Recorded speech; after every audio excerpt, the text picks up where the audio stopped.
Institutions కి ఎందుకు వచ్చింది అనేటువంటి క్వశ్చన్ మనం వేసుకుంటే అసలు పోలీస్ డిపార్ట్మెంట్ దేనికోసం ఉంది అనేటువంటి క్వశ్చన్ మనకు రావాలి.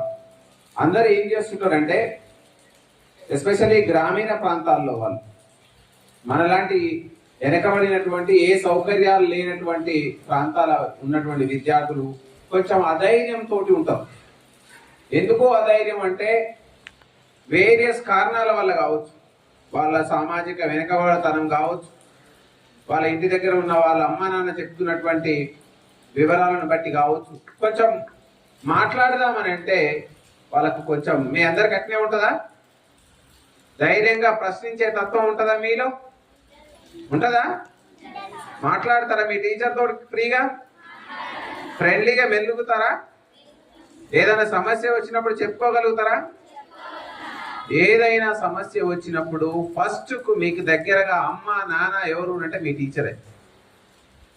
మిమ్మల్ని కన్నా అమ్మ నాన్న మీ ఇంటి దగ్గర ఉండి మీ యొక్క ఉజ్వలమైనటువంటి భవిష్యత్తుకు కలలు కంటురు. ఏం కలలు కంటురు?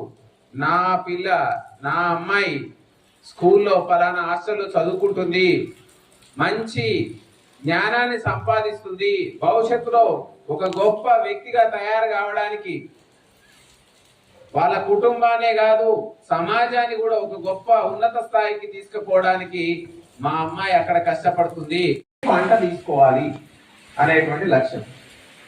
మరి ఆ మొక్క నాటేసి వదిలేస్తే మంచి పంట వస్తుందా? రాదు. ఏం చేస్తే వస్తుంది చెప్పండి? ఆ మొక్కని పెరిగే